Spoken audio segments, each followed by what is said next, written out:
आज क्लास 8 की साइंस के 2-3 टॉपिक मैं आपको समझा देती हूँ। वैसे ऑलरेडी आप इसको पढ़ चुके हैं। चैप्टर 3 है आपकी साइंस की बुक का, animal with backbone. Animal with backbone का थोड़ा सा इंट्रोडक्शन देकर फिर मैं आपके पास आती हूँ। जैसे देखें, एनिमल विद बैकबोन क्या है कि वो एनिमल्स जिनकी एनिमल्स को 2 कैटेगरीज में डिवाइड किया जाता है, वर्टिब्रेट और इनवर्टिब्रेट। लिखना है वर्टिब्रेट और इनवर्टिब्रेट। वर्टिब्रेट वो एनिमल्स होंगे जिनकी बैकबोन या रीढ़ की हड्डी पाई जाती है, जिनमें उनको हम वर्टिब्रेट कहते हैं। जैसे एग्जांपल्स के तौर पर हम इंसान उसके सबसे बेस्ट एग्जाम्पल है। और उसके अलावा जो हमें कैट है, डॉग है, एलिफेंट है, हॉर्स है, ऐसे बहुत सारे एनिमल्स नजर आते हैं जिनकी बैकबोन मोस्टली यूँ समझ लें कि थोड़े से साइज में बड़े जो हैं या जाइंट एनिमल्स, इस तरह से वो सारे के सारे वर्टिब्रेट्स में आ जाते हैं। और इनवर्टिब्रेट्स क्या है? वो एनिमल्स जिनकी बैकबोन नहीं होती, रीढ़ की हड्डी उनकी नहीं बनी होती। इसमें बहुत छोटे छोटे से इंसेक्ट्स वगैरह आते हैं, उनमें रीढ़ की हड्डी नहीं होती, तो इसलिए उनको इनवर्टिब्रेट कहा जाता है। अच्छा, आज मैं आपको जो टॉपिक पढ़ा रही हूँ स्टूडेंट्स, उसमें है वार्म ब्लडेड और कोल्ड ब्लडेड। वार्म ब्लडेड क्या होते हैं? वार्म ब्लडेड वो एनिमल्स होते हैं जो अपने सराउंडिंग के हिसाब से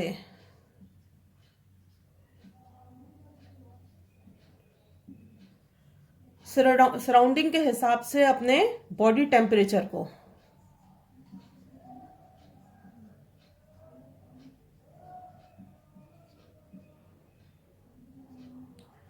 अपने सराउंडिंग के हिसाब से बॉडी के टेम्परेचर को चेंज नहीं कर सकते। बॉडी के टेम्परेचर को चेंज नहीं कर सकते सराउंडिंग के हिसाब से। सराउंडिंग से क्या मतलब है? जैसे सर्दी है, गर्मी है, जो भी मौसम है इस तरह का, उसके हिसाब से वो अपने बॉडी के टेम्परेचर को चेंज नहीं कर सकते। उनको हम कहते हैं वार्म ब्लडेड।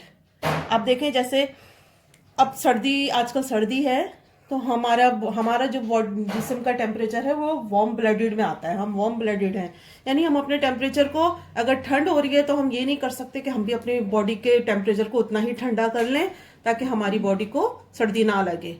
ऐसा नहीं कर सकते हम। उससे बचने के लिए क्या करते हैं? स्वेटर्स वगैरह पहनते हैं, सोते वक्त ब्लैंकेट्स, रजाई वगैरह यूज करते हैं ताकि सर्दी से बच सकें। ठीक है, तो ये होता है वार्म ब्लडेड। जबकि कोल्ड ब्लडेड क्या एनिमल्स हैं? वो एनिमल्स होंगे कोल्ड ब्लडेड जो कि अपने सराउंडिंग के हिसाब से, सराउंडिंग यानी इर्द गिर्द माहौल के हिसाब से अपने बॉडी के टेम्परेचर को चेंज कर लेते हैं। बॉडी के टेम्परेचर को चेंज कर लेंगे सराउंडिंग के हिसाब से।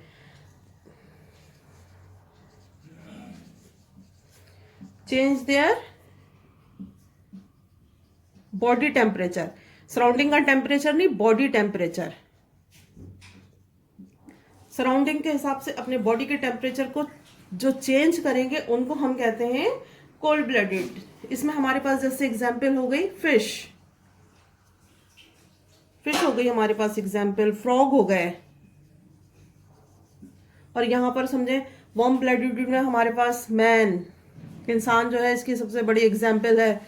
गर्मी होती है तो हम कोशिश करते हैं कि पतले से पतले कपड़े पहने, एसी में रहें, पंखे के सामने बैठे रहें, क्योंकि हम अपने बॉडी के टेम्परेचर को चेंज नहीं कर पाते। इंसान हो गया, कैट हो गई, डॉग है, जो भी इस तरह की चीजें हैं, ये सारी क्या है?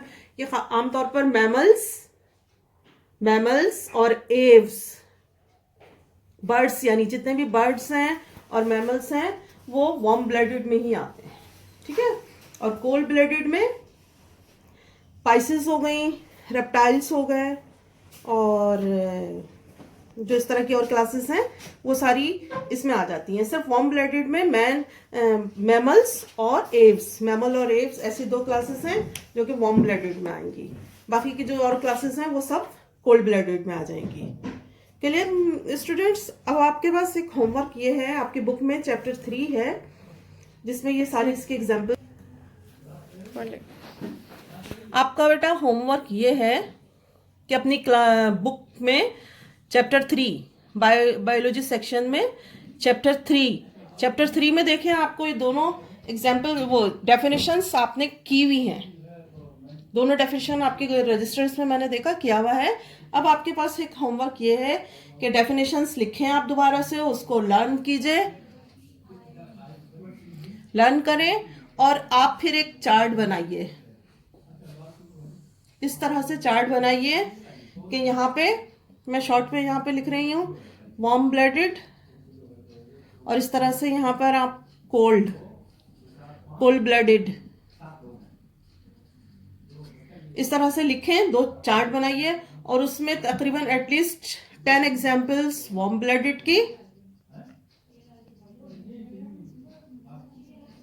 और 10 एग्जाम्पल्स कोल्ड ब्लडेड एनिमल्स की आप लोग लिखें अपने रजिस्टर पर। नीट एंड क्लीन वर्क कीजिए।